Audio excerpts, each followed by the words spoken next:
David Ram eng moya hi pusi zatluang ale piwanal wadi tefa palizinga no pangber da tuni in kumsang kazakwa somret pathum February ni suam panga a khozol harmon venga alo pianga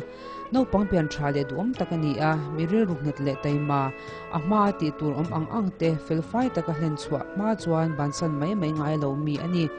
nu le pa u le nau te aphang to ka chuan hmangai thiam a mithil phal takani thin zirnala ma chuan HSLC azawa infiam chi sang hi atui de ovekemoti mai turani a atuina ber football a hian khozol ai oin lo fe chuak ve to china tuna khozol khuchunga football club hlunber the Polestar FC din tu te zinga tilve in club min po hi a thian te soidan chuan ama pho ani ome kumsang ni pani khan high school indoor sport 100 meter race a pakhat na lomana dong nge a zirnalama cholsan hu in kumsang ni pasari khan 3rd IR battalion a lutin kumsang ni parada 2nd IR battalion a ain sonam aboral hian driver grade 3 ani a kumsang ni som khan PC lerin omi zol nuam borai veng len fapa isakmal som luwa anneya october ni som panga kumsang ni som pali khan zol nuam borai veng presbyterian koshana anin ne November ninga kumsang ni som pali zana pumna le khosi ka soitrana November ni rat sang ni som palia doctor ne 9 entirin khozol damdoina admit ani a ni soma aizol panpui ni in civil hospital aizol thenpui ni rualin doctor ten thei top choin ICU wa dalu ngalani a ma se anana chutuar chuak zo lovin November ni som pakhat kumsang ni som pali zinamdar khade minute somli panga khan ama mangai tulal pa ne na chol hen to turin he khovel chu alo chwa santa ani David Ram eng moya an thena champa hiana kalsan tak anu le pa le unau te chuan pualin ritlang ti hla lalom amasak le thlafam ngai tlai ni len chu ti hla le rut moi sak chu anron thlanga apwala hun bot sailo man pui tur hian mun sang sanga chung khat naina le thenwa zong te an som cheu ani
chu các con sing ấm lo về ô lung lai min rung ye ye lung lai min rung ye ye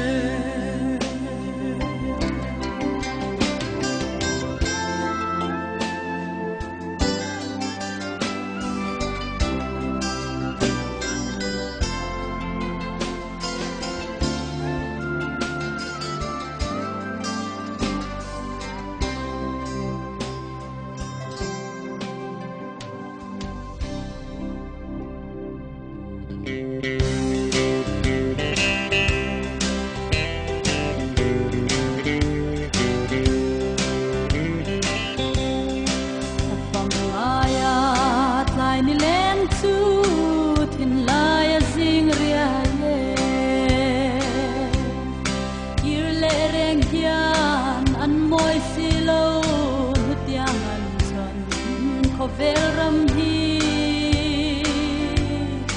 an sulin nurun chu zau le lai twal song te katra mi tui an chang zo ta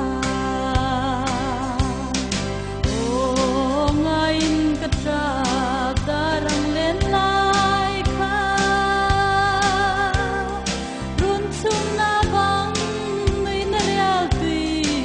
angadaye sung kim te a him lai ni zong pha katra na an chang zo ta don pui ve ang ma chin lai len ruan long du te hia kapar moi kung vulai athia pya le kwaria noya zal chu ton le ni reng om don lo ko vela ya ka trap tang rel ka don so lo o ngain ka trap darang len lai kha run chung na bang nui na real tui angadaye sung kim te a him lai ni zong kha katra na an chang zo ta lalpa siam thar kho puya chuan an lenge lung du te vel ram reng an ngai to lo